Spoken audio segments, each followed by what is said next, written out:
जय हिंद दोस्तों। तो आज है पार्ट 3। पार्ट 1 में हमने 50 क्वेश्चंस को सॉल्व किया था, पार्ट 2 में हमने 50 क्वेश्चंस को सॉल्व किया था और पार्ट आपका 3 है। आपको पता है कि इतिहास विषय के 150 क्वेश्चंस को हम लोग यहाँ पे सॉल्व कर रहे हैं। 2 दिन हमने सॉल्व कर लिया, तीसरा दिन आज है। तो आज है हमारा 101वां क्वेश्चन। तो ये दिखा रहा है एक कालक्रम सजाना। क्या करना है यहाँ पे? निम्नलिखित संस्थाओं को उनकी स्थापना के आधार पर क्रमवार सजाना है। तो ध्यान रहे जो कांग्रेस है, कांग्रेस के पहले की जितनी संस्थाएं हैं जो वहां पे काम कर रही थी उनको याद करना बहुत ही जरूरी हो जाता है, क्योंकि वहां से प्रश्न हमेशा बनते रहे हैं। तो इंडियन लीग आपका था 1875 में, ठीक है। ये था आपका कलकत्ता में, ठीक है। और शिशिर कुमार घोष ने क्या कहते हैं, इसे शुरू किया था। ये वही है क्या कहते हैं, अमृत बाजार पत्रिका वाले, अमृत बाजार पत्रिका। थोड़ा तेज चलेंगे हम लोग, क्योंकि कल ये 1.25 घंटा लग गया। 2 दिन से 1.25 घंटा लग जा रहा है। 50 सवाल सॉल्व करने में 1.25 घंटे लग जा रहा है। मद्रास महाजन सभा की बात देख लें तो ये आपका है, आपका 1884 में है, ठीक है। 16 मई को, डेट याद करने की आवश्यकता नहीं, बस ईयर याद रखिए। ये आपका है सुब्रमण्यम अय्यर, ठीक है। और आनंद चार्लो ये सचिव थे। ये क्या थे? इस संगठन के सचिव थे, ठीक है। और एक आपका एम वी राघवाचारी, ठीक है। ये क्या थे? आपका ये अध्यक्ष थे, ठीक है। अब देखिए, बॉम्बे एसोसिएशन, ये तो सबसे पहले था 1852 में इसका भी डेट है 26 अगस्त, लेकिन याद करने की आवश्यकता नहीं है। और इसको दादा भाई नेहरूजी ने क्या किया था? शुरू किया था। इंडियन एसोसिएशन कांग्रेस से पहले ये सबसे मजबूत संस्था थी, ऑल ओवर इंडिया में क्या कर रही थी, काम कर रही थी। ये हो जाएगा आपका, ये 1876 में एस एन बनर्जी और आनंद मोहन बोस, ये आपका था। ध्यान है, बॉम्बे में 1-2 एसोसिएशन और थे, जैसे पूना सब, इसमें बॉम्बे में ही पूना सार्वजनिक सभा, ये बहुत इंपॉर्टेंट, ये भी पूछता है, पूना सार्वजनिक सभा, ठीक है।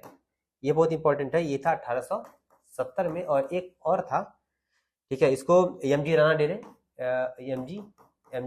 ने राणा डे ने क्या कहते हैं, इसको शुरू किया था। एक और था आपका बॉम्बे प्रेसिडेंसी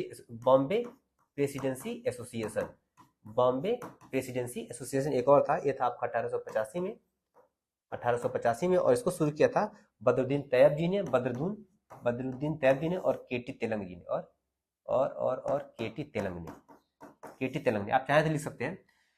तो ये बॉम्बे में 2 और इंपॉर्टेंट थे, बाकी तो ये अब मैंने बता ही दिया। तो देख लीजिए, सबसे पहले आपका हो जाएगा ये बॉम्बे एसोसिएशन 3, फिर उसके बाद हो जाएगा 75, उसके बाद 76, उसके बाद आपका 84, यानी कि ऑप्शन नंबर बी जो है आपका हो जाएगा, आपके यहाँ पे सही हो जाएगा, ठीक है। चलिए आगे शुरू करते हैं। ये कुछ व्याख्या भी दी हुआ है, देख लीजिएगा यहाँ पे आप लोग। ये है आपका, ये निम्नलिखित में से, ये भी देखिए कालक्रम, ये भी प्रश्न कालक्रम का भी है। ये भी प्रश्न आपका कालक्रम का भी है। तो चंपारण आपका हुआ था 1917 में हुआ था, मोगला विद्रोह 1921 में हुआ था, जलियांवाला बाग आपका 1919 में हुआ था, 13 अप्रैल 1919 को, पता ही है। इसकी एक फिल्म आई है अभी हाल फिलहाल में, अक्षय कुमार की केसरी, आप लोगों को देखना चाहिए, ठीक है। शंकर नारायण की जो कहानी है, जिन्हें सर की उपाधि मिली थी और बाद में उन्होंने सर की उपाधि को वापस कर दिया था इसी वजह से, ठीक है। और चौरी चौरा कांड 1922 में, ठीक है। तो सबसे पहले आपका हो जाएगा चंपारण, ठीक है। उसके बाद आपका हो जाएगा जलियांवाला बाग, उसके बाद हो जाएगा मोकला, उसके बाद चौरी चौरा, जिसमें होगा देख लिया जाएगा। यानी कि आपका ये वाला ऑप्शन आपका हो जाएगा, ठीक है। ये आपका चंपारण, फिर जलियांवाला बाग, फिर मोकला, फिर चौरी चौरा, ठीक है। और मोकला के बारे में मैंने कल अपने वीडियो में बताया था, कल या परसों वाले वीडियो में, कि ये भाई अरब के थे और वहां से आए थे। और यहाँ पे नंबूदियार नायर, जो वहाँ पे केरल में जो मालाबार तट था, उस मालाबार तट पे ये लोग उस जो जमींदार वर्ग था, उस जमींदार वर्ग के अधीन ये बधुआ मजदूरी या कृषक के रूप में काम करते थे। बाद में विद्रोह वगैरह इन्होंने किया था, ठीक है। आगे चलते हैं।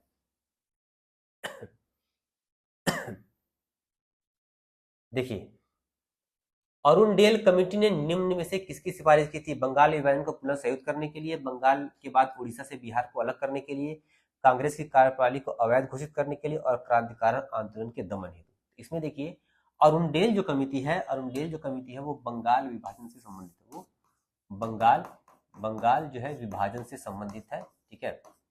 और जब इसे मिंटो आए थे, लॉर्ड मिंटो ने, ठीक है, जब हुआ था तो इन्होंने क्या किया था, इन्होंने इस कमेटी को गठन किया था, ठीक है, और 1906 के आसपास गठन किया था और इसकी रिपोर्ट आई थी 1911 में। और इसी के आधार पर जब जॉर्ज पंचम जब वहाँ पे प्रधानमंत्री बने थे, सॉरी सम्राट बने थे वहाँ पे, तो उन्हीं के सम्मान में यहाँ पे राज दरबार आयोजित हुआ था। और लॉर्ड हार्डिंग ने क्या किया था, इसी कमेटी की सिफारिश के आधार पर जो बंगाल का विभाजन हुआ था उस विभाजन को क्या कर दिया था, रद्द कर दिया था। यानी कि ये बंगाल विभाजन को पुनः संयुक्त यानी रद्द करने के लिए, पुनः संयुक्त करने के लिए ये हुआ था, ठीक है। तो बंगाल विभाजन को थोड़ा सा हम लोग देख लेते हैं अच्छे से बंगाल विभाजन थोड़ा सा देख लेते हैं, क्योंकि बंगाल विभाजन कई बार सवाल क्या होता है, बंगाल विभाजन से आता है तो जगह कहीं मिल जाए हम लोग को, यही देखते हैं, यहाँ जगह है, यहाँ जगह है, यहाँ जगह, ठीक है, देख ये देख लेते हैं।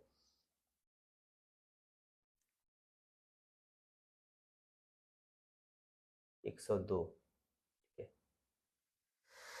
आगे चलते हैं। तो दिसंबर, सबसे पहले अगर हम बंगाल विभाजन की बात करें, बंगाल विभाजन की बात करें तो सबसे पहले दिसंबर, ठीक है, दिसंबर 2000 सॉरी दिसंबर 1903 में इसका आया था, विचार आया था कि इसको बंगाल विभाजन को करना चाहिए।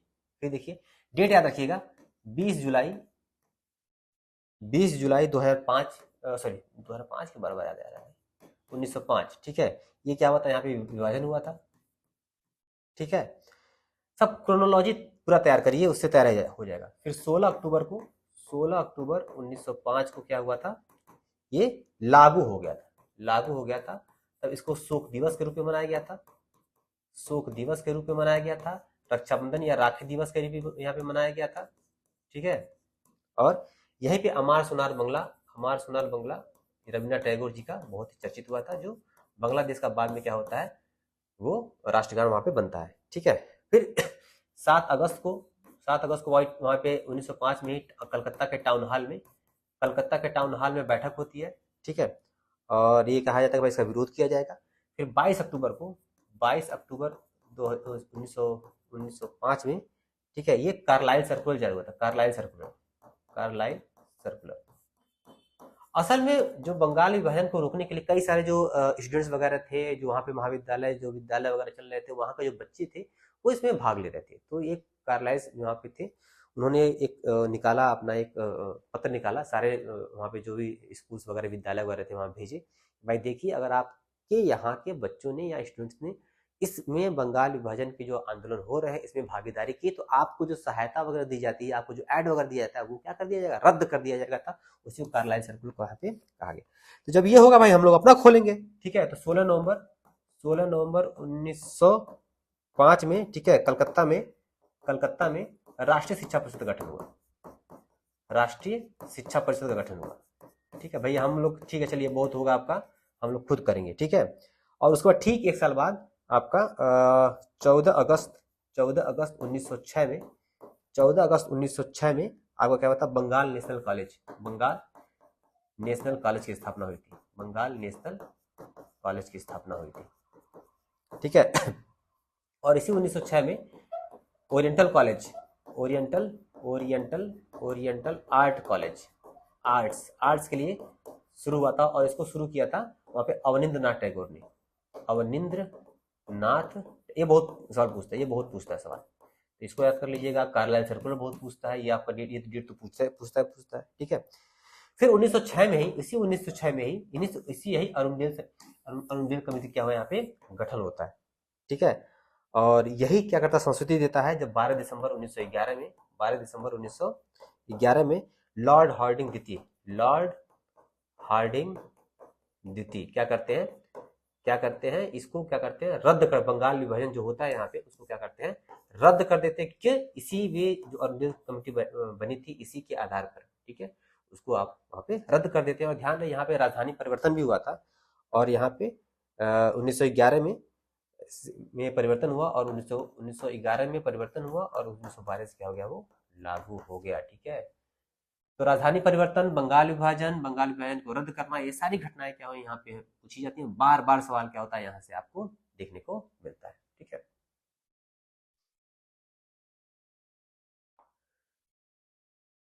ठीक है, यहाँ पर्याप्त है, इतने फैक्ट्स आपके लिए पर्याप्त थे।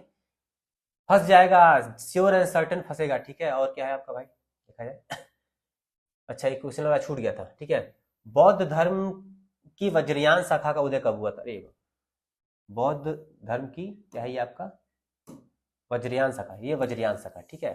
ध्यान रहे कि कुछ लोग कहते हैं कि 5वीं 6वीं शताब्दी से, ठीक है, और कुछ लोग कहते हैं 7वीं और 8वीं शताब्दी से। हालांकि शुरुआत हो गया था, लेकिन विकास क्या हुआ यहाँ पे 7वीं और 8वीं शताब्दी में क्या हुआ था, शुरू हुआ था। मतलब कि बौद्ध धर्म में तंत्र मंत्र, मांस मदिरा मैथुन, इसकी बहुत ज्यादा वृद्धि होने लगी थी। पूरा बदलाव, एक तरीके से ड्रास्टिक चेंज आ रहा था। तो वही जो बदलाव हुआ वो वज्रयान के नाम से क्या होगा यहाँ पे जाना गया। मतलब कुछ कुरीतियां घर कर गई, चलते चलते विकास के क्रम में कुछ कुरीतियां आ गई। अब वो 5वीं 6वीं शताब्दी में भी हो सकता है और 7वीं और 8वीं शताब्दी में हो सकता है, ठीक है। लेकिन ज्यादातर विकास चूंकि इसमें होता है, इसलिए क्या इसको माना जाता है कि 7वीं और 8वीं सदी में क्या हुआ था, वज्रयान शाखा का क्या हुआ था, उदय हुआ था। कुछ वज्रयान के बारे में हम लोग पढ़ लेते हैं, ठीक है। ठीक है, इसे मंत्रयान, इसे क्या, इसे मंत्रयान भी कहा जाता था, ठीक है। मंत्रयान, वज्रयान या मंत्र, क्योंकि मंत्रों पे ही पूरा आधारित था।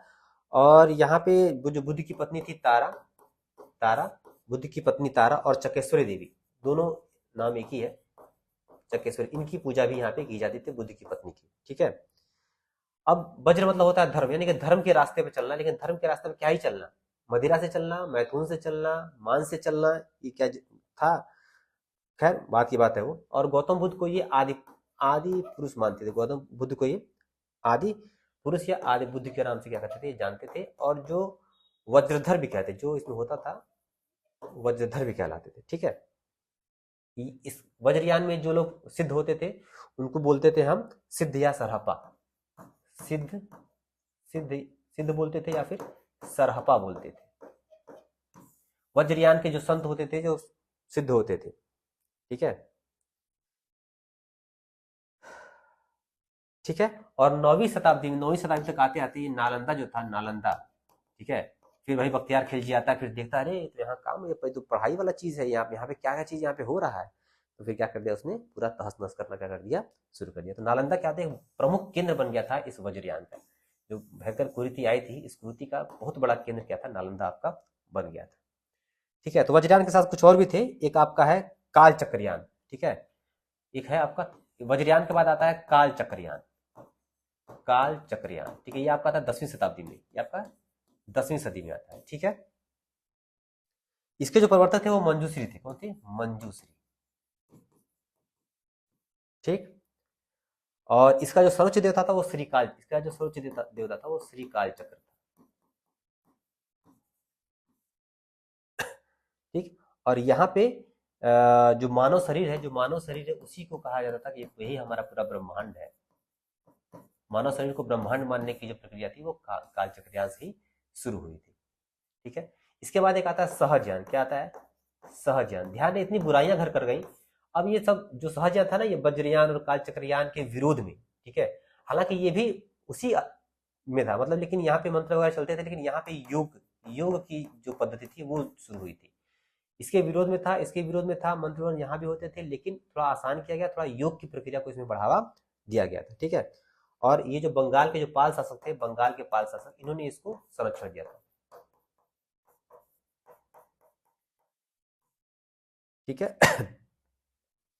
तो ये भी तांत्रिक क्रियाओं और योग क्रियाओं से संबंधित थी, लेकिन ध्यान रहे कि योग की पद्धति पे इस पे ज्यादा बल दिया गया। और यह जो सहजयान था वो काल चक्रयान और वज्रयान के विरोध में, यानी सुधारात्मक, जो चीजें बिगड़ गई थी उसको सुधारने के लिए सहजयान क्या हुआ, यहाँ पे शुरू हुआ, ठीक है।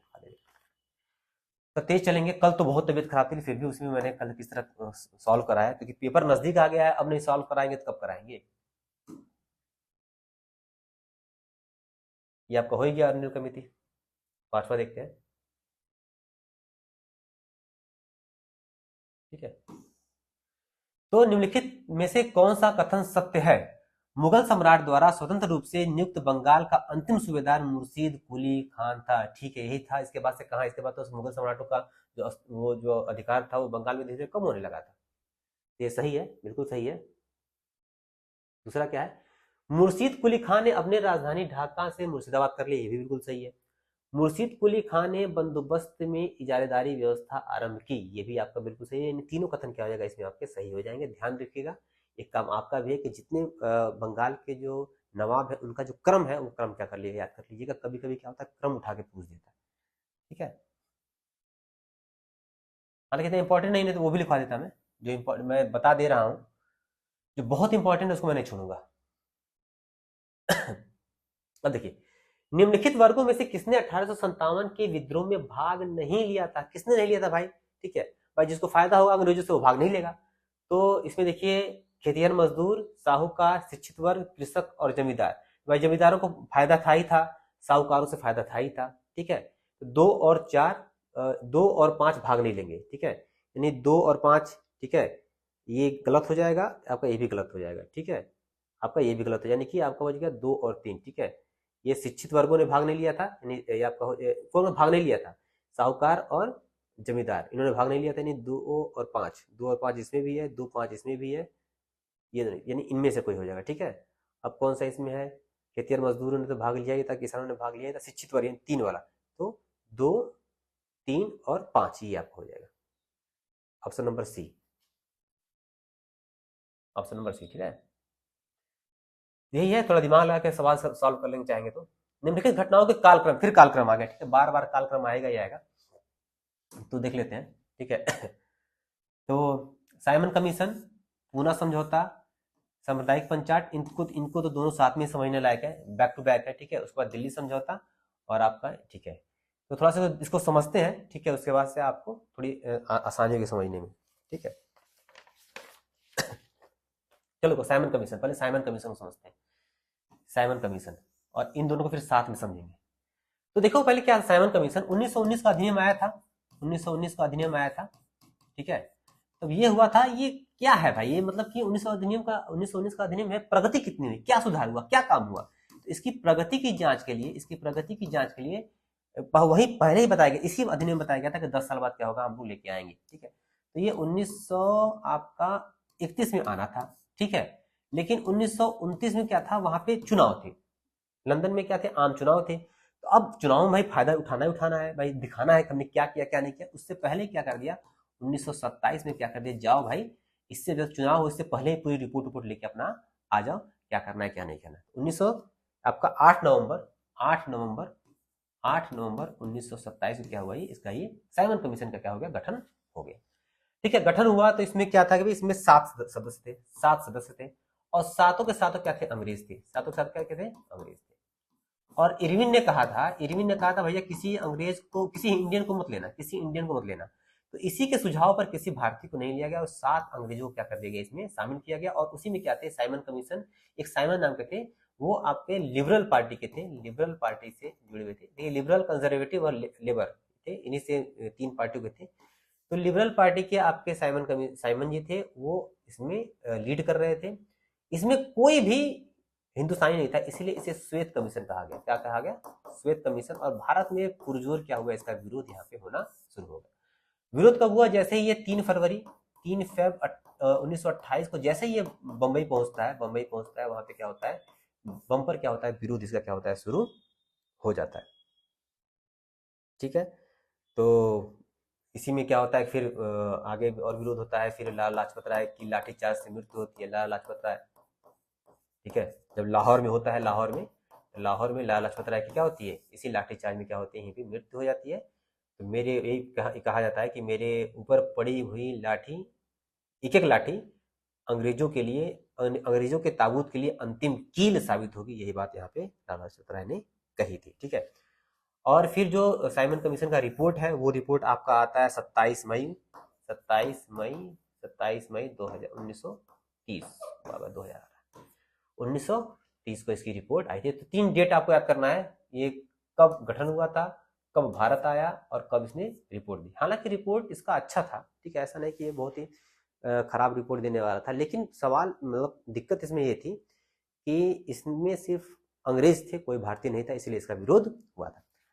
तो विरोध सबने किया था, लेकिन देखिए मोहम्मद अली जिन्ना ने इसका विरोध किया था। मुस्लिम लीग में 2 गुट बन गया था ना, एक जिन्ना गुट था, एक सफी गुट था। तो जिन्ना ने तो विरोध किया था, लेकिन सफी गुट ने क्या किया था, इसका सहयोग का समर्थन किया था। फिर यूनियनिस्ट पार्टी ने भी क्या किया था, इसका समर्थन किया था, ठीक है। फिर जो डिप्रेस्ड क्लास है, जो डिप्रेस्ड क्लास जो था, ठीक है, वो अम्बेडकर जी का उसने भी क्या किया था, इसका सहयोग समर्थन इसका किया था। ठीक है, जस्टिस पार्टी ने भी क्या किया था, इसका समर्थन किया था। तो साइमन कमीशन का सफी गुट, मुस्लिम लीग के सफी गुट ने, जस्टिस पार्टी ने, यूनिस्ट पार्टी ने और अम्बेडकर जी ने क्या किया था, इसका समर्थन वहां पे किया था। ठीक है, तो ये था आपका साइमन कमीशन पूरा। साइमन कमीशन के रिपोर्ट के आधार पर ही और जो क्या कहते हैं गोल में सम्मेलन हुआ उसके आधार पर 1935 का अधिनियम बड़े अच्छे तरीके से बन के आया था।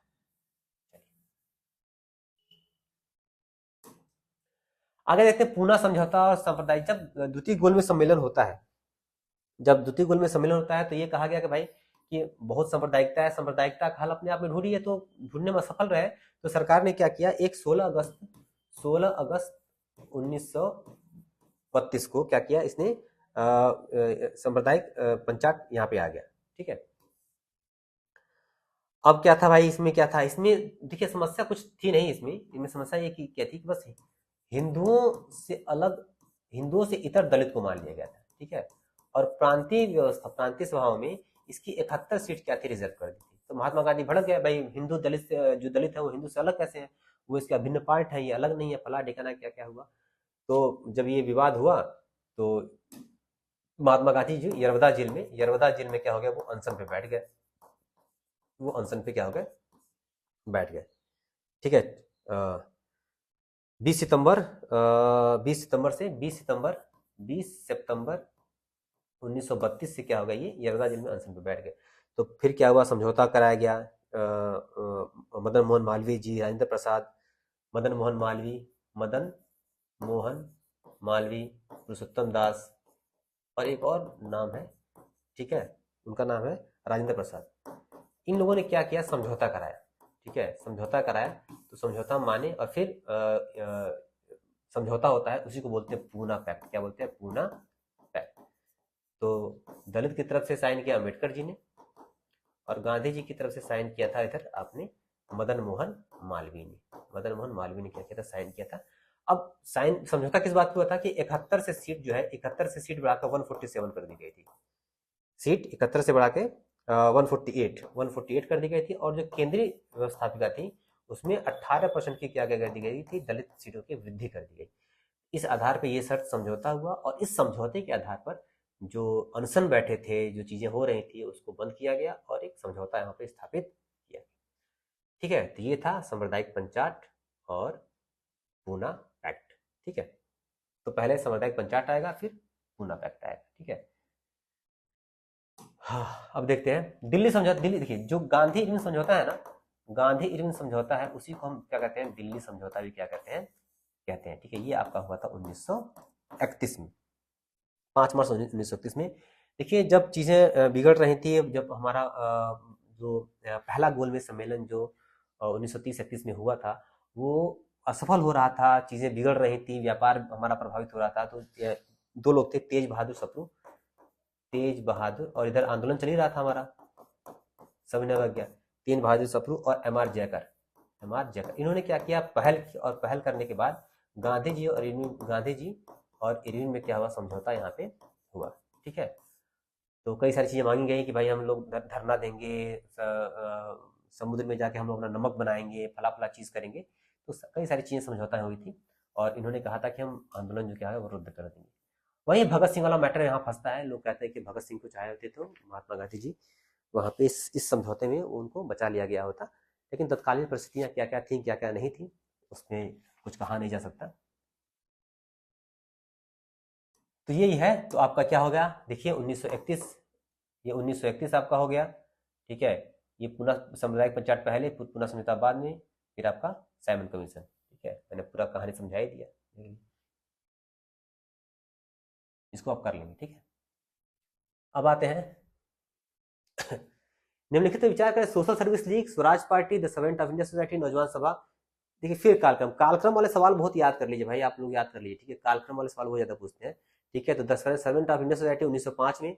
ठीक है, सोशल सर्विस लीग 1911 में, स्वराज पार्टी 1923 में। ध्यान रहे, इसका बहुत पूछता है। ठीक है, सी.आर. दास और मोतीलाल नेहरू, ये याद कर लीजिएगा आप। ठीक है, और नौजवान सभा से भगत सिंह संबंधित थे। ये जो है जो संस्थाएं हैं, उन संस्थाओं या फिर जो लीग वगैरह है, पार्टी वगैरह है, उनका आप याद कर लेंगे।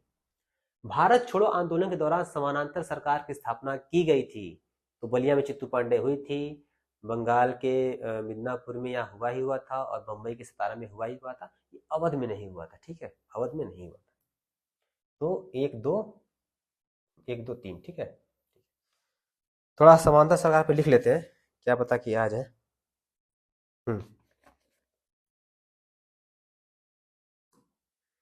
तो समानांतर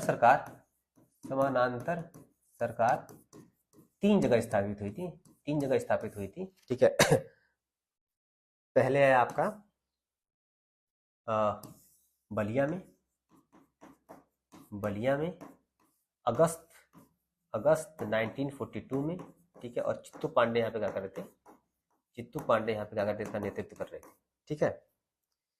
और यहाँ पे है तामलुक मिदनापुर में, तामलुक बंगाल में, तामलुक ये उत्तर प्रदेश में है, मिदनापुर,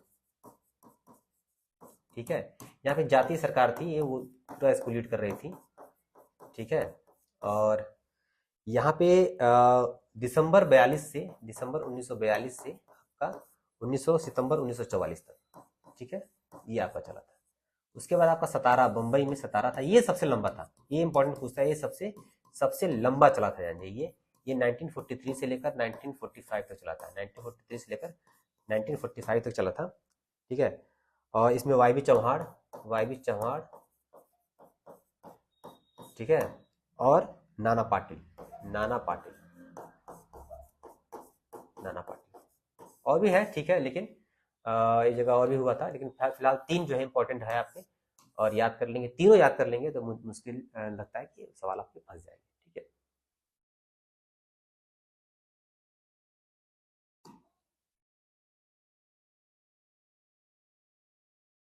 निम्नलिखित में कौन सा कार्य 1931 के भारतीय राष्ट्रीय कांग्रेस के कराची अधिवेशन में हुआ था, ठीक है।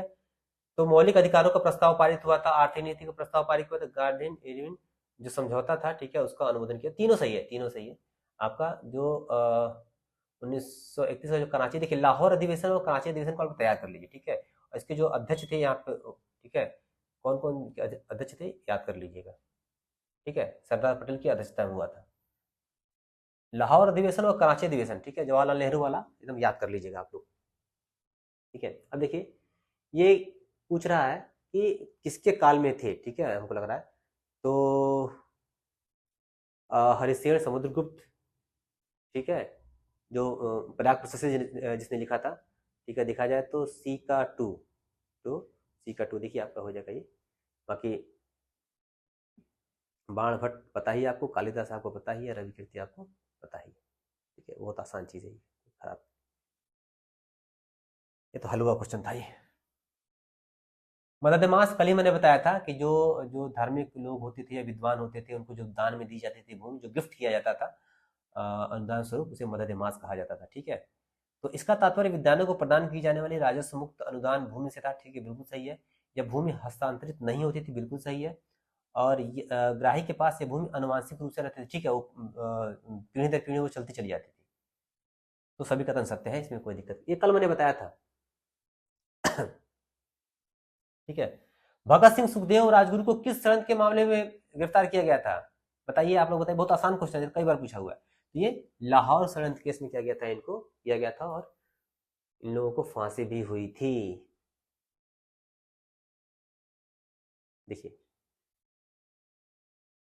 ये देखिए, मैंने बार बार कहा है कि जितने साहित्यिक चीज है और जितने स्थापत्य है, आप सूची बना के पूरा याद कर लीजिए, हर एक समय का याद कर लीजिए, सवाल वहां से फंसते ही फंसते हैं, ठीक है। तो कुमारपाल चरित्र, कपूर मंजरी, ललित विग्रहराज और पृथ्वीराज रासो, ठीक है। पृथ्वीराज रासो चंद्रवरदाई, ठीक है, कपूर मंजरी राजशेखर, ललित विग्रहराज सोमदेव और पृथ्वीराज रासो चंद्रवरदाई, गोपाल पाल चरित्र जय चंद्र सूरी। ये याद करना पड़ेगा, ऐसा कोई और तरीका नहीं है, आप याद करेंगे तभी हो पाएगा। सल्तनत काल में बरीद मुमालिक था, कौन था भाई, बरीद मुमालिक गुप्तचर विभाग का प्रमुख था, ठीक है। बरीद मुमालिक जो इंटेलिजेंस होता था, वो चीजों को क्या करता, देखने का काम करता था। ये दीवाने इंसा हो जाता था, पत्रचार वाला, नौसेना वाला बहर करके कोई होता था, और अश्वशाला वाला क्या था, ये अमीर आखुर, ठीक है। तो इंसा, बहर, आखुर और ये बरीद।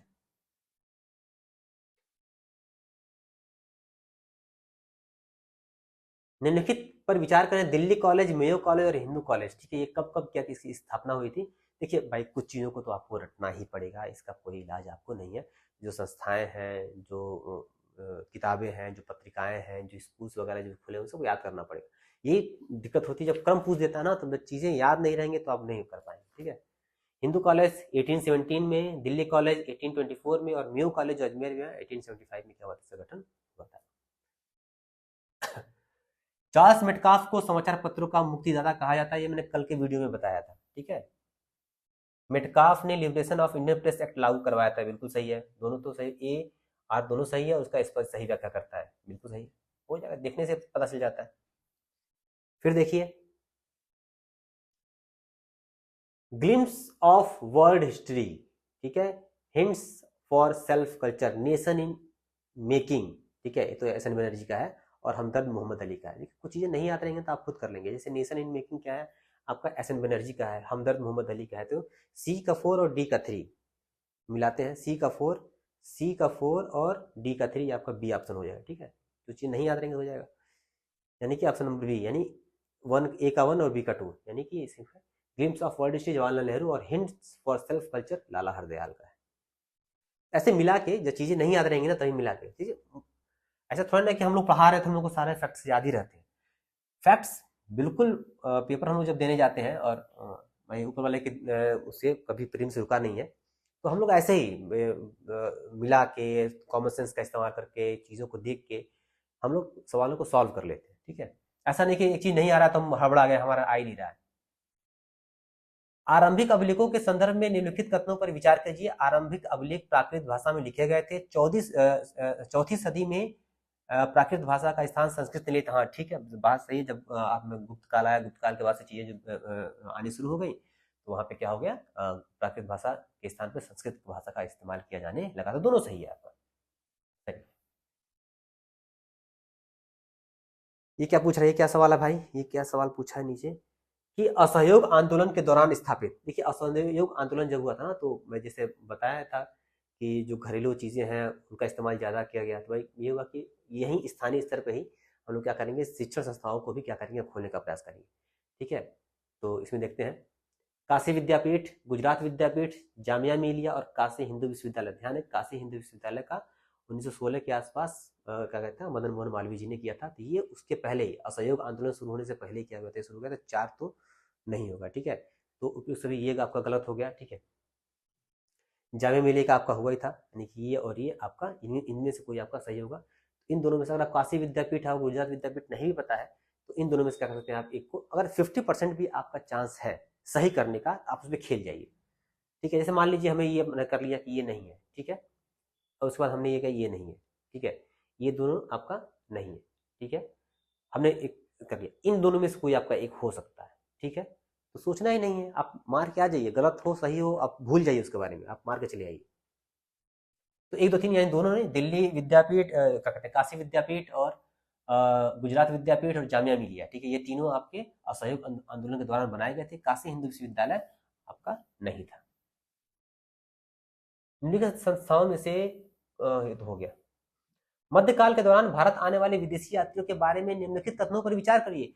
इब्न बतूता मोहम्मद बिन तुगलक के शासन काल के दौरान भारत आया था, बिल्कुल सही बात है।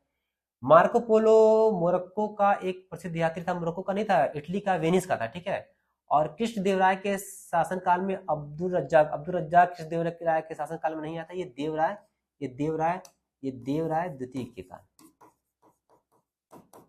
इसके काल में आया था, ठीक है। तो ये आपका क्या हो जाएगा, ये भी गलत हो गया और ये भी गलत हो गया, यानी केवल एक क्या हो जाएगा आपके यहाँ पे सही हो जाएगा।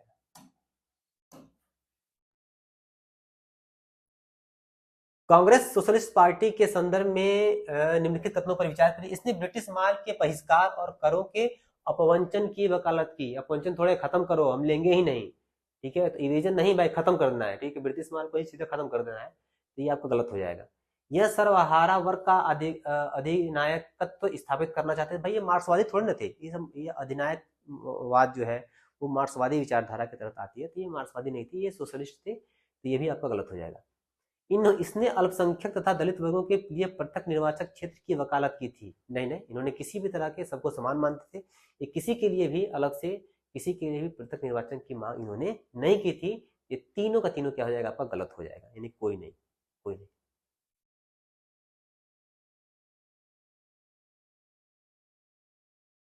निम्नलिखित कथनों पर विचार कीजिए। तृतीय गोलमेज सम्मेलन के विचार की परिणति भारत सरकार अधिनियम के पारित होने के रूप में हुई।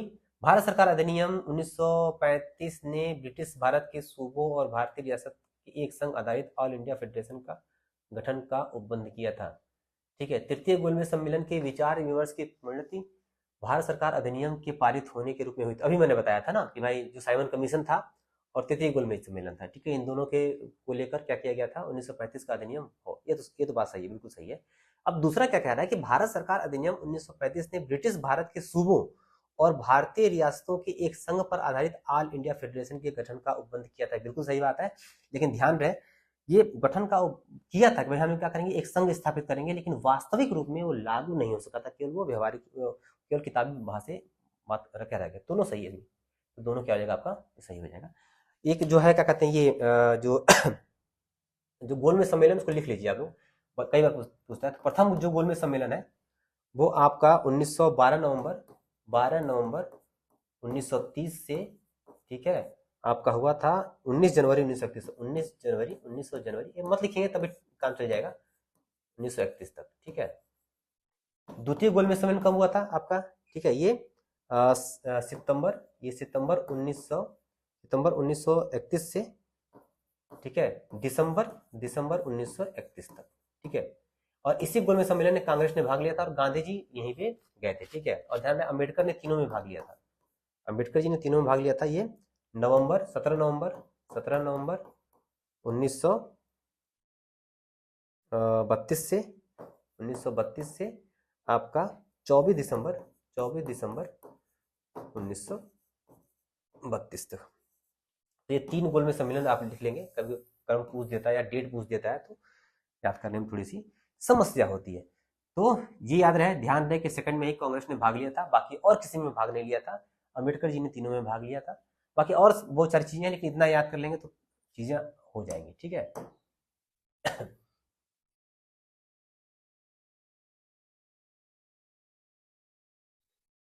अब देखिए, कर्नाटक युद्ध यानी आंग्ल फ्रांसीसी युद्ध को ही कर्नाटक युद्ध कहा जाता है। ठीक है, तो पहला कर्नाटक युद्ध यूरोप में आंग्ल फ्रेंच प्रतिद्वंदिता का विस्तार था और 1748 में समाप्त हुआ था। ओहो, ठीक है। द्वितीय कर्नाटक युद्ध का तात्कालिक कारण हैदराबाद के सिंहासन के उत्तराधिकार का विवाद था। सही बात है, उत्तराधिकार का मामला यहाँ हैदराबाद में चल रहा था, ये ठीक है। तीसरा क्या है, कर्नाटक युद्ध को समाप्त करने के लिए पांडिचेरी की संधि हुई थी।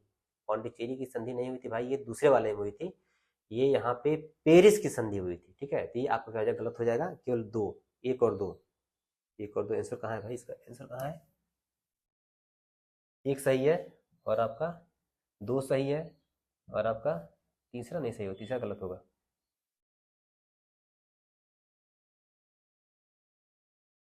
तीसरा गलत है, ठीक है, तीसरा गलत है क्योंकि वो इसमें संधि नहीं दिया हुआ है। ठीक है, लेकिन तीसरा जो था वो पौंडीचेरी की संधि नहीं थी, वो सॉरी, कहाँ गया भाई,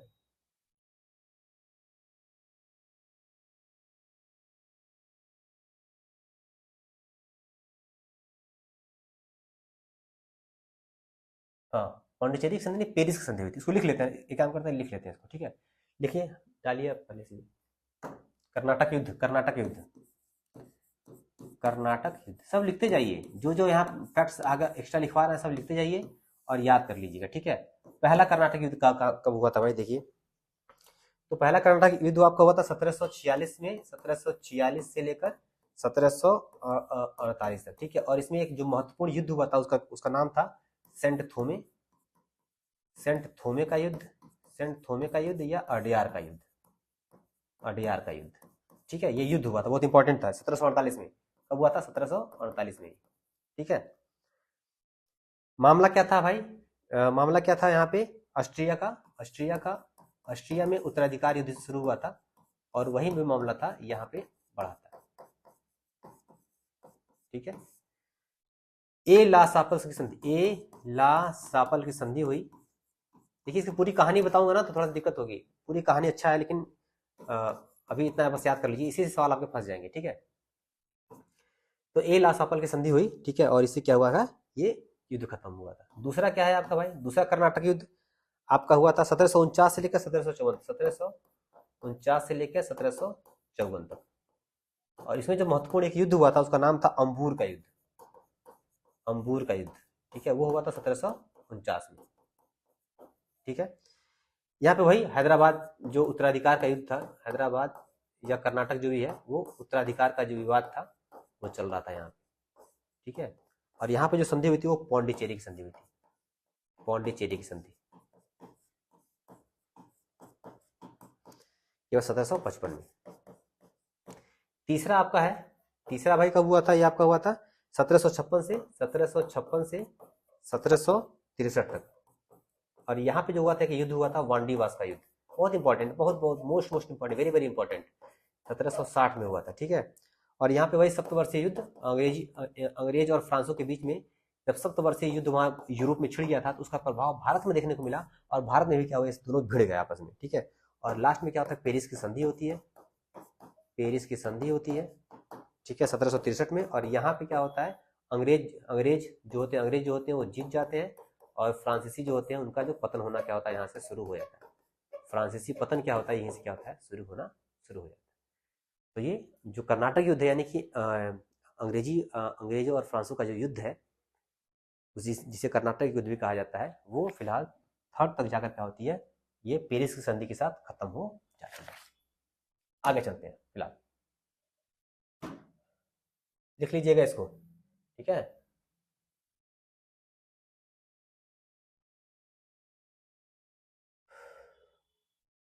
देखिए अब आगे आंग्ल मैसूर युद्ध, कितना अच्छा है। तो प्रथम आंग्ल मैसूर युद्ध फला अंग्रेजों और टीपू सुल्तान के बीच में हुआ था। जाहिर सी बात है, प्रथम आंग्ल मैसूर युद्ध, हैदर कहाँ गया भाई, हैदर अली भी तो था, तो टीपू सुल्तान दूसरे में आता है, ठीक है, पहले में नहीं आता, तो ये आपका गलत हो गया। मद्रास की संधि अप्रैल 1769 में हैदर अली की शर्तों के तहत हस्ताक्षरित की गई थी। बिल्कुल सही बात है, क्योंकि पहले जब युद्ध, पहला आंग्ल मैसूर युद्ध होता है तो उसमें हैदर अली हावी रहता है, तो अंग्रेजों को क्या करना पड़ता है, वहां पे साइन करना पड़ता है। टीपू सुल्तान द्वारा श्रीरंगपट्टनम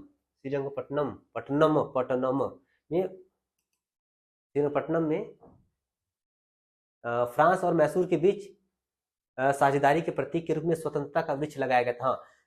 जब क्या हुआ था कि जब सेकंड में श्रीरंगपट्टनम में जब हुआ तो इसने बाहर के लोगों से क्या किया, थोड़ा मदद मांगना शुरू किया, और उसी में क्या हुआ, ये फ्रांस भी जाते हैं और फ्रांस के साथ अपनी मित्रता बढ़ाने का प्रयास करते हैं, और उसी परिप्रेक्ष्य में स्वतंत्रता का वृक्ष क्या करते हैं, ये लगाते हैं, ठीक है। तो आपका क्या हो जाएगा, दो केवल गलत है, कौन सा गलत है, तो क्या हो जाएगा आपका पहला ही गलत हो जाएगा, क्योंकि प्रथम जो आंग्ल मैसूर युद्ध है वो हैदर अली के बीच में हुआ था, टीपू सुल्तान के बीच में नहीं हुआ था। इसको भी लिख लेते हैं, यहाँ पे लिख लेते हैं आंग्ल मैसूर युद्ध, आंग्ल मैसूर युद्ध।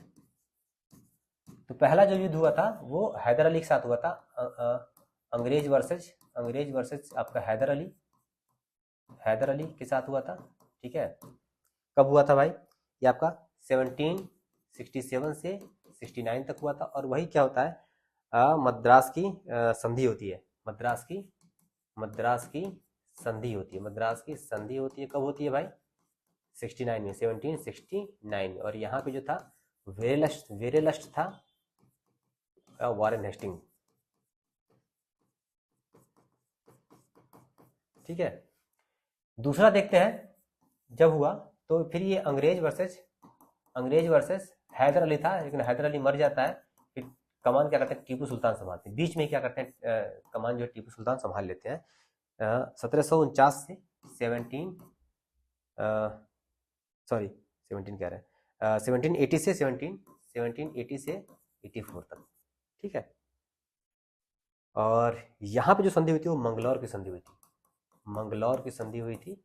वो कब हुई थी, मंगलौर की संधि 1784 में हुई थी। ये सब संधियां पूछ देता है, संधि याद करिए, संधि पूछ देगा ना, ठीक है। और यहाँ पे हैदर अली मरते हैं, वॉरेन हेस्टिंग्स यहाँ पे कमान संभाला आता है, वॉरेन हेस्टिंग्स, ठीक है। तीसरा देखते हैं भाई, तीसरा अंग्रेज टीपू सुल्तान पूरे तरीके से हावी रहता है, ठीक है। 1790 से 1792 तक, ठीक है। और यहाँ पे होते श्रीरंगपट्टनम की संधि, श्रीरंगपट्टनम की संधि। शुरू में हावी रहता है, लेकिन अंत तक जाते जाते क्या होता है, ये कार्नवालिस द्वारा क्या होता है, कार्नवालिस जो था, कार्नवालिस द्वारा ये हरा दिया जाता है। और कई सारे आधा राजपाट क्या होता है, टीपू सुल्तान को अपना देना पड़ता है। और यहीं पे कॉर्नवालिस ने कहा था कि हमने अपने ज़्यादा संसाधनों को खोए बिना अपने शत्रुओं को हरा दिया, मित्रों को अपने बिना कुछ दिए बिना ही अपने शत्रु को हरा दिया। ये कथन आता है, और ये कथन डायरेक्ट मेंस में पूछता है, ठीक है, जो कॉर्नवालिस बोल रहा है।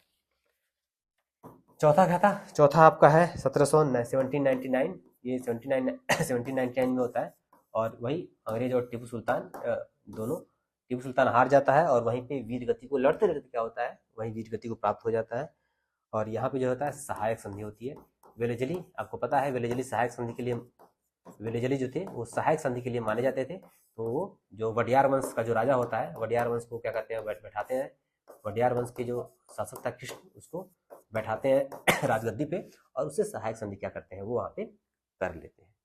तो ये है आंग्ल मैसूर युद्ध। पूरा याद करिए, सलीके से लाइन बाय लाइन याद रहेगा, घटनाओं को क्रमवार आप समझे रहेंगे तो वहाँ चीज़ों को आप सही तरीके से कर ले जाएंगे, ठीक है। तो चीज़ों को याद करते हुए चलिए, कुछ रटना है, कुछ समझना है, ठीक है, दोनों करेंगे तभी जाके हम सफल हो पाएंगे, ठीक है। आगे देखिए, 1813 के संबंध में बात करते हैं। इसने भारत में ईस्ट इंडिया कंपनी की व्यापार एकाधिकार को, चाय का व्यापार और चीन के साथ व्यापार शुल्क समाप्त कर, बिल्कुल सही है। और पूरे तरीके से 1833 में पूरे तरीके से समाप्त कर दिया गया था, ठीक है। इसने कंपनी द्वारा अधिकार में लिए गए भारतीय राज्य क्षेत्रों पर ब्रिटिश क्राउन की संप्रभुता को सुदृढ़ किया। सही बात है भाई, हर जो कानून आता था वो सुदृढ़ करता था। भारत का राजस्व अब ब्रिटिश संसद के नियंत्रण में आ गया था। नहीं, ये बाद में आया था, ठीक है, ये 58 के साथ में आया था। ये दोनों सही है, ठीक है, ये दोनों सही है, और तीसरा क्या हो जाएगा आपका, गलत हो जाएगा। ये 1858 में हुआ था, ठीक है। तो ये हो जाएगा क्या, ये क्या है आपका 1 और 2, तीसरा गलत है, क्योंकि जो राजस्व का जो है वह 1858 में वहां से गया हुआ है। सैयद वंश के सुल्तानों का सही क्रम कालक्रम क्या है? देखिए, मैंने अपने पहले वीडियो में मुबारक साहब को तुगलक वंश का बता दिया था, वो गलती से पेपर पे लिखा था गलत, तो वो गलत वहां पे लिख दिया गया। तो मैंने कल के वीडियो में सुधार किया था, यहाँ भी सुधार कर रहा हूँ। जो मुबारक शाह है वो सैयद वंश के साथ है, ठीक है। तो खिज्र खां पहले आएंगे, फिर मुबारक शाह आएंगे, फिर मोहम्मद शाह आएंगे, फिर अलाउद्दीन आलम शाह आएंगे, ठीक है। तो कालक्रम याद कर लीजिए, ठीक है। तो सैयद वंश के सुल्तानों क्रम, ठीक है, खिज्र खान, ठीक है, मोहम्मद शाह, फिर मुबारक शाह, नहीं मुबारक शाह जो 221 है ना, तो पहले ये आएंगे, खिज्र खान के बाद मुबारक शाह आएंगे, फिर मोहम्मद शाह आएंगे, फिर अलाउद्दीन आलम शाह यहाँ पे आएंगे। तो ये आपका ये 3 हो जाएगा, ठीक है, 1 3 2 4, ठीक है, 1 3 2 4। बलबन ने अपने शासन को शक्तिशाली बनाया तथा सभी शक्तियों को अपने हाथ में केंद्रीकृत किया, ठीक है, बिल्कुल सही बात है। उसने रक्त और लौह की नीति अपनाई, अफरासियाब का वंशज कहा, ठीक है, राज दरबार में पूरा एकदम सख्ती से लागू किया, जो बोलता था सीधे मरवा देता था। तुगरिल वाला जो उसका विद्रोह हुआ था, कितने भयानक तरीके से उसने खत्म किया, ठीक है, बहुत बहुत ही बर्बरतापूर्वक क्या किया, इसने दमन करना शुरू किया था, और सारी शक्तियों को अपने अंदर एकत्रित किया था। वह मंगोल आक्रमण से उत्तर पश्चिमी सीमाओं को सुरक्षित करना चाहता था, ठीक है, लेकिन ये उसका कारण नहीं है, ठीक है। सभी कंधेयों को अपने हाथ में केंद्रीकृत किया, लेकिन इस कारण से नहीं किया, मंगोल आक्रमण के डर से उसने नहीं किया।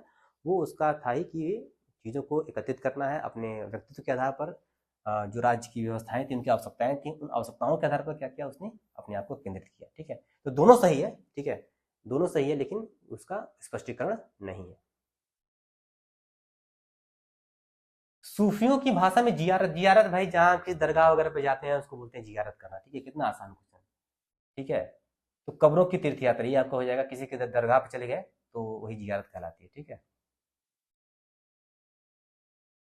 इल्तुतमिश किस जनजाति का था, बलबन कहाँ का था, जलालुद्दीन याकूत कहाँ का था, और मंगू कहाँ का था? तो ये बहुत ही आसान है, आप कर ले जाएंगे।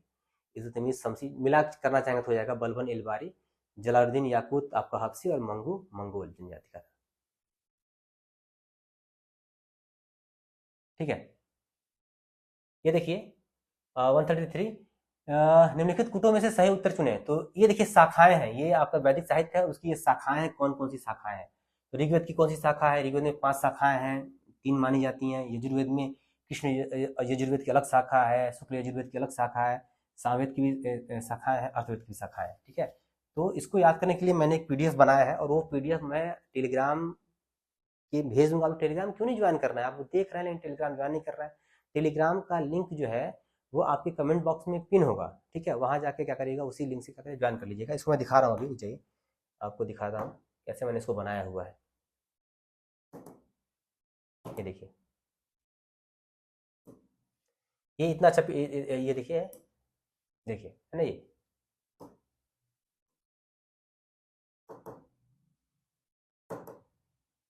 देखिए ना,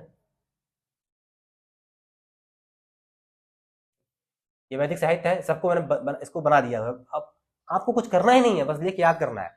वैदिक साहित्य, यहाँ ऋग्वेद, यहाँ यजुर्वेद, यहाँ अर्थ सामवेद, यहाँ अर्थवेद, ठीक है। अब देखिए शाखा है कौन कौन सी है, तो ऋग्वेद की 5 शाखा है, साकल है, वास्कल है, आश्वलायन है, शंखायन है, मांडुकायन है।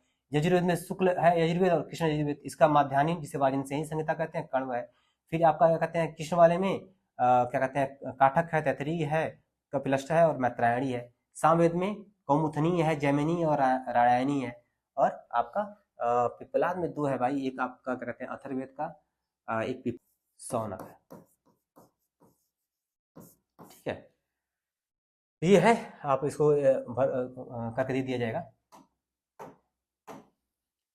ठीक। तो शाखा हो गया, शाखा के बाद देखिए आपका उपवेद है, उपवेद है, उसका ऋग्वेद का आयुर्वेद है, धनुर्वेद है, गंधर्ववेद है और स्थापत्य शिल्पवेद है। उच्चारण जो इसके होते थे, उच्चारण करने वाले जो ऋषि होते थे, ऋग्वेद को होता बोलते थे, अधर्व्य बोलते थे, उद्गाता बोलते थे और ब्रह्म बोलते थे। अथर्ववेद को ब्रह्म ऊपर लिखा हुआ है। ब्राह्मण देखिए, ऋग्वेद का ये ब्राह्मण है, यजुर्वेद, सामवेद, अथर्ववेद। फिर देखिए अरण्यक है, अरण्यक में ये है, ये है, ये है, इसका कोई अरण्यक नहीं है। उपनिषद देखिए, उपनिषद ये उपनिषद 2 उपनिषद है, यहाँ पे 6 उपनिषद है, यहाँ पे 2 है और यहाँ पे 3 है। तो ये क्या करेंगे आप याद कर लेंगे चाहेंगे तो, ठीक है,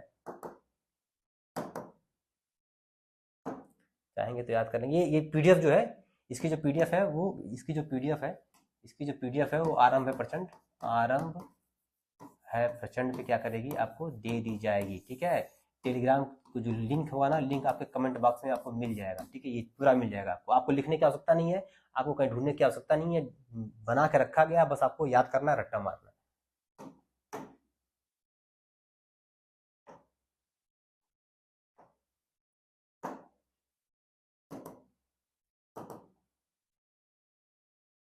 यही बता लू ना, तो ये जो शाखा है आप देख लीजिए,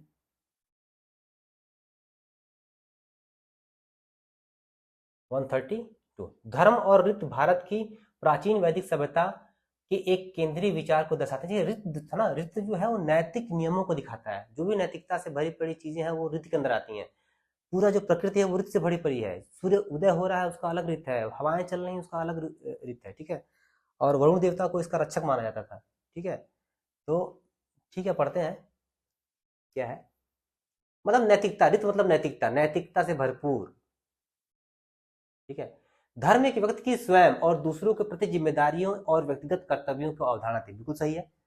और रित, मैंने बताया अभी, नैतिक कानून था। रित मौलिक नैतिक कानून था जो ब्रह्मांड और उसमें निहित सभी तत्वों की गतिविधियों को नियंत्रित करता था। हर एक चीज क्या है, रित की अवधारणा से क्या है, प्रेरित है। तो आपका दोनों सही है, 1 और 2 दोनों क्या है इसमें आपका सही हो जाएगा। अरे रित पे पूरा एक मेंस का क्वेश्चन आता है लिखने के लिए, तो बताया जाएगा जब आपको पढ़ाया जाएगा अच्छे से, अभी तो सॉल्व किया जा रहा है तो शॉर्ट फॉर्म में बताते चल रहा है। और इतने से ही काम चल जाएगा, प्रीलिम्स में इतने से ही काम चल जाएगा, ज्यादा डीप जाने की आवश्यकता नहीं है। निम्नलिखित कथनों पर विचार करें। क्रिस्प प्रस्ताव, ठीक है, क्रिस्प 1942 में आया था, ठीक है, और इसने पहला दिखा रहा है क्या क्या सही है इसमें चीजें। तो भारत के लिए पूर्ण स्वतंत्रता, तो भारत उसी समय आजाद हो गया होता अगर ये होता तो, ठीक है, तो पहला ही गलत हो गया ये।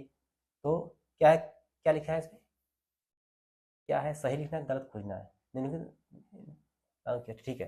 तो पहला तो लागू नहीं किया गया, पहला गलत हो गया, ठीक है, यानी ये गलत हो गया।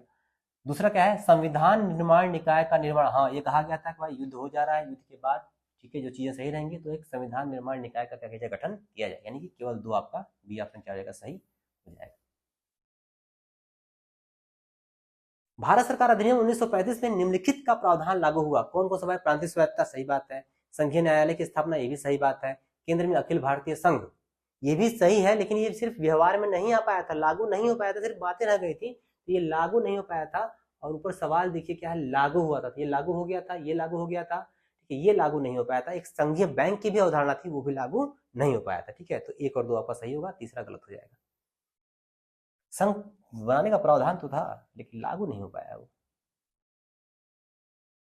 ठीक है। भारतीय राष्ट्रीय कांग्रेस का लाहौर अधिवेशन इतिहास में बहुत महत्वपूर्ण है। लाहौर अधिवेशन मैंने कहा था, अभी बताया था कि लाहौर अधिवेशन और कराची अधिवेशन, ये दो अधिवेशन तो आपको याद करने चाहिए। जवाहरलाल नेहरू इसमें थे।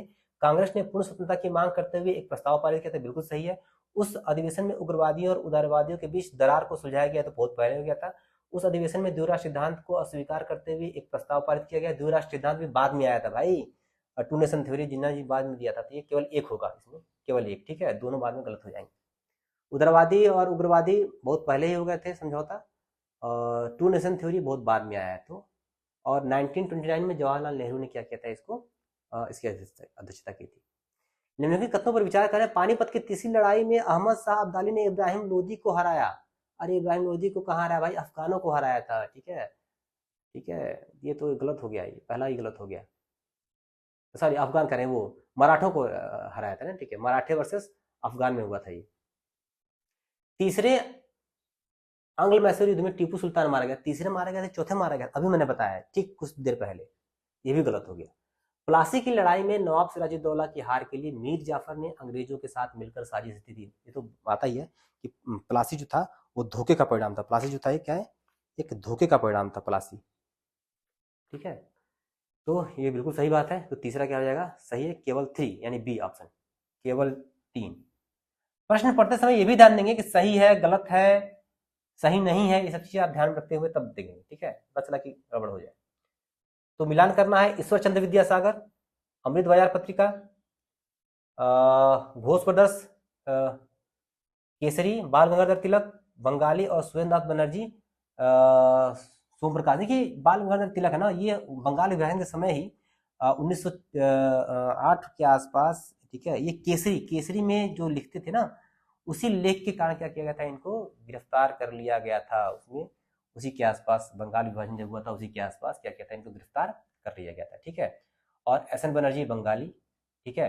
घोष ब्रदर्स ईश्वर चंद्र मैंने बताया था, शिशिर कुमार घोष, अभी मैंने शुरू में बताया था, इसके पहले क्वेश्चन में ही बताया था आज के, कि अमृत बाजार पत्रिका उनसे संबंधित थे, और ईश्वर चंद्र विद्यासागर जी वो सोम प्रकाश से क्या संबंधित हो जाएंगे, ठीक है, ठीक है। तो यहाँ से पढ़ लीजिएगा, गलत टाइप हो गया, गाली हो गया, बंगाली यहाँ पे होगा। अगस्त प्रस्ताव के संदर्भ में निम्नलिखित तथ्यों पर विचार करें। इसके तहत वायसराय की कार्यकारी शक्ति के विस्तार और एक सैन्य सलाहकार परिषद के गठन का प्रस्ताव रखा गया था। इसमें कहा गया था कि भारतीयों को विकास करने का अधिकार है, ठीक है, ये तो बिल्कुल है। अगस्त प्रस्ताव आपका आया था, और भारतीयों को डोमिनियन का दर्जा देने का भी संकल्प लिया गया था, ठीक है। तो देखिए अगस्त प्रस्ताव 1914 में आया था, 1940 में आया था, और ठीक है, मतलब कि इसमें तो लग रहा है कि तीनों सही है, ठीक है, क्योंकि कहा गया भाई, 1 जून 1940 में फ्रांस में ब्रिटिश सेना की हार हुई और फ्रांस ने जर्मनी के सामने आत्मसमर्पण कर दिया। अगस्त 1940 में लॉर्ड लिनलिथगो ने एक प्रस्ताव रखा, ठीक है, वही अगस्त प्रस्ताव रखा गया। वायसराय की कार्यकारिणी का विस्तार किया जाएगा और एक युद्ध लड़ाकू परिषद बनाई जाएगी, ठीक है, पढ़ लीजिएगा, वो तीनों मैंने कहा ना, तीनों सही है।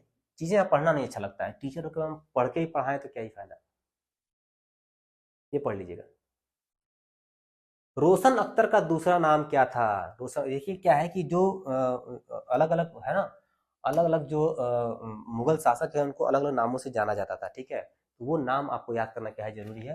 तो रोशन अख्तर, रोशन अख्तर जो था ना, ठीक है, वो मोहम्मद शाह, इसको रंगीला भी बोलते थे, क्या बोलते थे इसको, रंगीला भी क्या करते थे, बोलते थे मोहम्मद शाह रंगीला, मोहम्मद शाह रंगीला, और रोशन अख्तर इसी का क्या था, उपनाम था।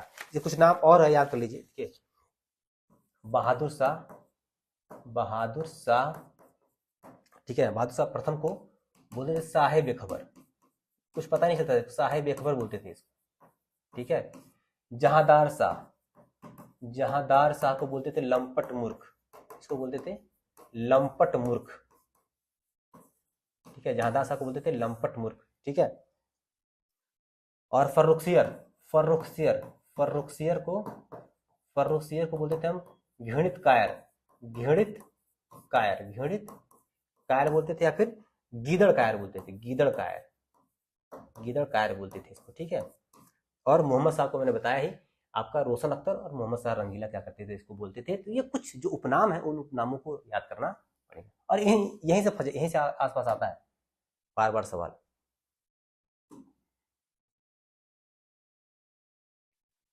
बहादुर शाह को क्या किया गया था भाई, कैद किया गया था और उनकी स्वाभाविक मृत्यु हुई थी। व्यक्तिगत सेवकों ने विष दे दिया था, ठीक है, और अंग्रेजों ने सिर कटवा दिया था, या फिर भारतीय सिपाहियों ने कत्ल कर दिया था। बताइए, ये तो बहुत आसान है जी।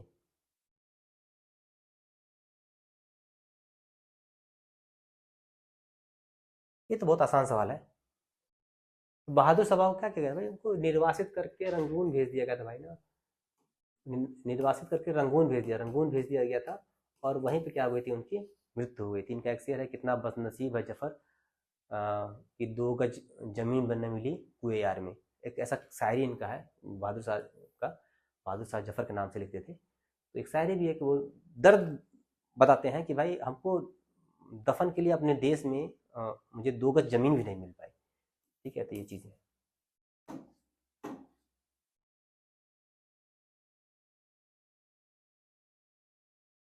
निम्नलिखित में से मुगल शासकों में से किसने बंगाल में अंग्रेजों को कर मुक्त व्यापार करने की अनुमति दी थी? तो ये फर्रुखसियर हो जाएंगे भाई, ये बहुत ही फेमस है, ये मैग्ना कार्टा कहा जाता है, फरमान कहा जाता है। 1717 में फर्रुखसियर ने क्या किया था, यहाँ पे दिया था, ठीक है। और इसी के बाद से, ठीक है, चीजें क्या हो गई थी, बदल गई थी।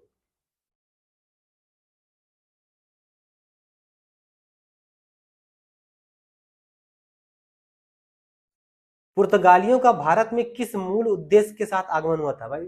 जो व्यापार करने आए थे, और क्या, सारे लोग तो व्यापारी करने आए थे। एक ऑप्शन देख लेते हैं। व्यापार के निमित्त भारत में हिंदू धर्म की अवमानना, छोड़िए, व्यापार के निमित्त, ठीक है। निम्नलिखित यूरोपीय व्यापारिक वर्गों में, लेकिन ध्यान रहे प्रश्न पूरा पढ़ना चाहिए, मैंने तो अभी पढ़ के छोड़ दिया, लेकिन गलत है ना। तो लेकिन प्रश्न पूरा पढ़ना चाहिए, कितना भी प्रश्न आसान क्यों ना हो, एक बात ध्यान रखिएगा। पेपर कितना भी आसान क्यों ना हो, प्रश्न जो भी क्वेश्चन हो कितना भी आसान क्यों ना हो, पूरा पढ़िएगा, क्या पता लास्ट में जाता है तो कुछ बदल जाए। तो प्रश्न को पूरा पढ़ना चाहिए, तो हम लोग पूरा पढ़ेंगे, आधा सुधारेंगे हम लोग। व्यापार के निमित्त भारत में हिंदू धर्म की अवमानना करना, भारत की संस्कृति के साथ स्थापित करना, और भारत में पुर्तगाली साम्राज्य सहिष्णुता में विश्वास करना। तो ये इसमें जो चारों में से जो मेन ऑप्शन है वो आपका ए सही है, और सही हो जाएगा ये। निम्नलिखित यूरोपीय व्यापारी वर्गों में किसने सर्वप्रथम सूरत में अपनी फैक्ट्री स्थापित की? तो सबसे पहले अंग्रेजों ने स्थापित की थी भाई, मसूलीपट्टनम में पहले गए थे, फिर उसमें सूरत में आए थे। ध्यान रहे कि हॉकिंस ने इसकी अनुमति बहुत पहले ही ले ली थी, ठीक है, लेकिन फिर वो अनुमति बाद में रद्द कर दी गई, ठीक है।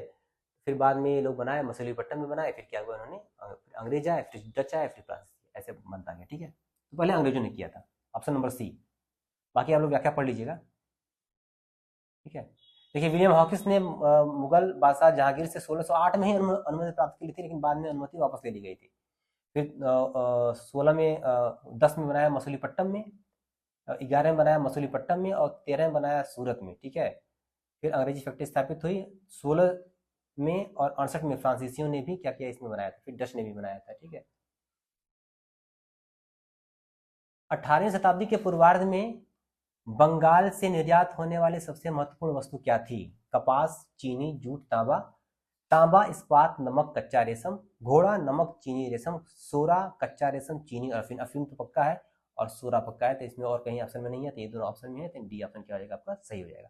तो चीनी, अफीम, कच्चा रेशम और सोरा, ये क्या होता, बंगाल से किया जाता था।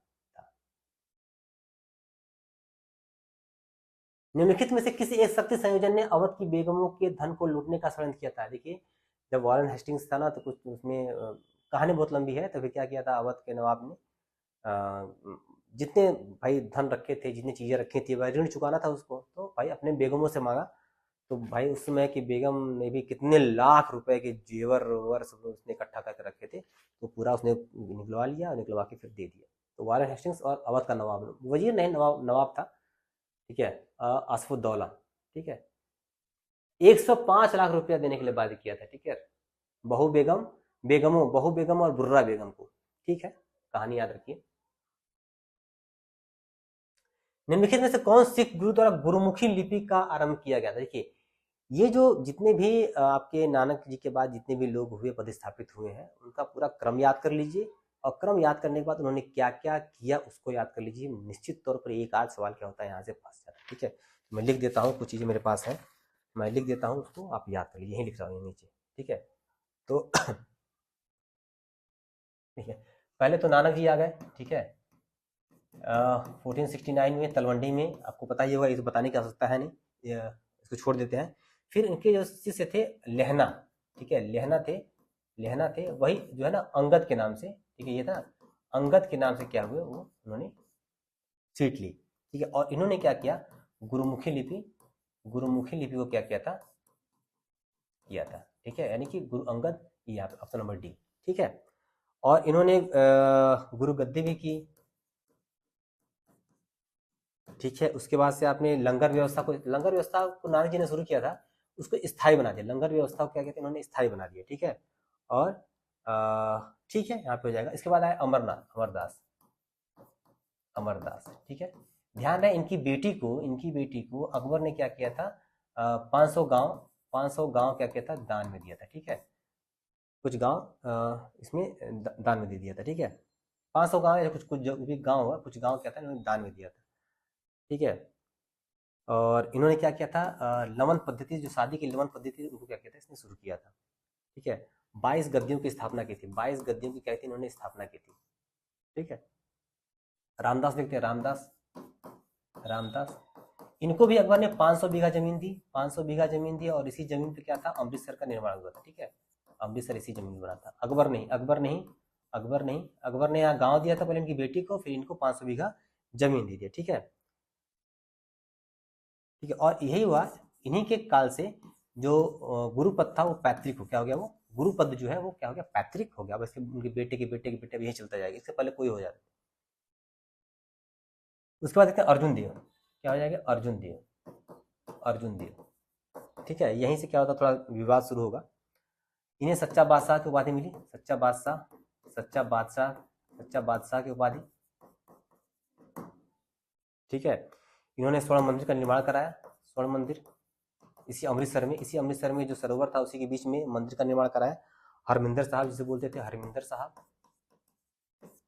साहब, ठीक है, इसको बोलते थे। आदि ग्रंथ की स्थापना, आदि ग्रंथ को संकलित किया इन्होंने, ठीक है। अब ये हुआ कि भाई जहांगीर सिंह का विवाद हो गया, जब खुसरो विद्रोह करके भागा तो इसको क्या किया, इन्होंने शरण दे दिया।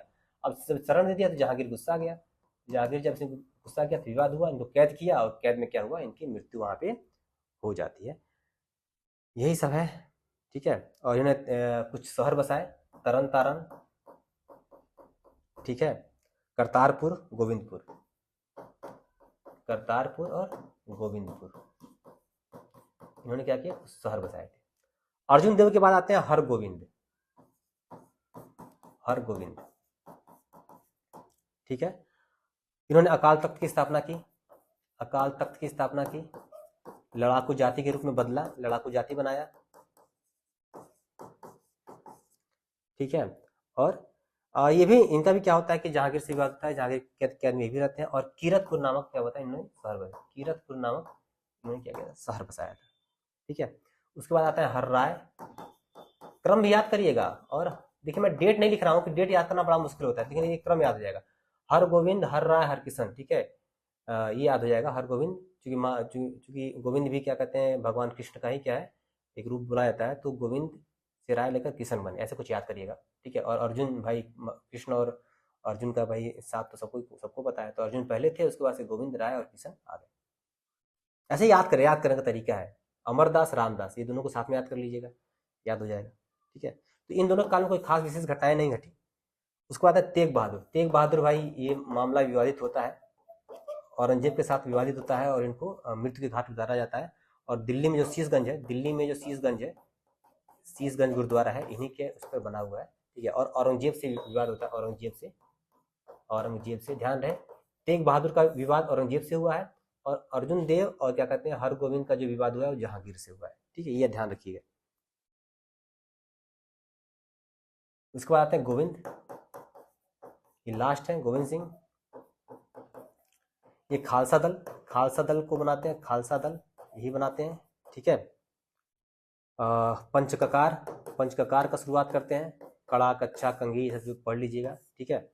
उसके बाद सिंह और कौर लगाना है भाई, मेल को सिंह लगाना है और फीमेल को कौर लगाना है। हरमिंदर कौर, ठीक है, फलाने सिंह, ठीक है। हाँ, ये हिमाचल प्रदेश में पाउंटा नामक स्थान बनाते हैं ये, ठीक है। और वहीं पे क्या करते हैं, वहीं पे ये ठीक है, ये भी सही है, आपका कर सकते हैं, ठीक है। इतना आप काम से आपका चल जाएगा। और बहादुर शाह जफर जब होता है ना गोविंद सिंह ना, तो बहादुर शाह जफर के साथ इनका समझौता होता है और 5,000 सवार और 5,000 जात का पद जो है, जात और सवार, ये क्या किया जाता है, बहादुर शाह ने इनको दिया था।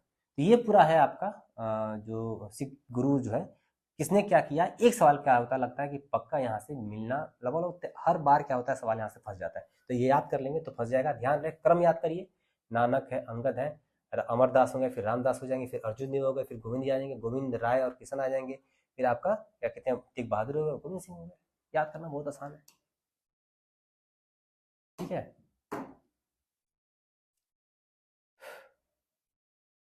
चलिए खत्म है, कहानी खत्म है। अहमद उल्लाह फैजाबादी द्वारा 1857 के विद्रोह के समय किस स्थान पर समानांतर सरकार की स्थापना की? तो फैजाबादी के हुए। कितना अच्छा, कोई ऐसा कोई सवाल आता, ऐसे सवाल आते हैं जो सीधे मिल जाते हैं आंसर में ही। शाहनामा के रचनाकार और प्रसिद्ध ईरानी लेखक फिरदौसी, ठीक है, किसका दरबारी कवि था? तो फिरदौसी महमूद गजनवी के काल में ही क्या हुआ था, आया था, ठीक है। तो ऑप्शन नंबर डी आएगा, ठीक है। 1949। अलाई दरवाजा में अवस्थित गुंबद सही वैज्ञानिक ढंग से बना पहला गुंबद है, बिल्कुल सही है। अलाई दरवाजा का जो मेहराब है, जो गुंबद है, वो अच्छे तरीके से है। और जलालुद्दीन खिलजी ने सीरी को अपनी राजधानी बनाया था, सीरी थोड़ा बनाया था, दिल्ली ले गया, वो सीरी जाएगा। तो एक सही हो जाएगा, दो गलत हो जाएगा, ठीक है। एक सही है आपका, दो गलत है, ठीक है, केवल एक, ठीक है। और अंतिम सवाल, ये हमारा पूरा पेपर ये खत्म हो गया। और इस पेपर हमने कितनी सारी चीजें सीखी हैं, और आप पन्ना पलटेंगे ईमानदारी से, अगर तीनों क्लास आपने अटेंड की है और ईमानदारी से अगर आपने बनाया है, तो आप देखेंगे कितना चीज आपको मिला होगा। हड़प्पा सभ्यता किस धातु से मानी जाती है? तो भाई जाहिर सी बात है, कांस्य युगीन सभ्यता थी, तो कांस्य युगीन माना जाएगा। देखते हैं, कांस्य युगीन, ताम्र पाषाण युगीन, लौह युगीन और नव पाषाण युगीन। तो क्या है आपका कांस्य युगीन, यहाँ पे क्वेश्चन नंबर ए से हो जाएगा।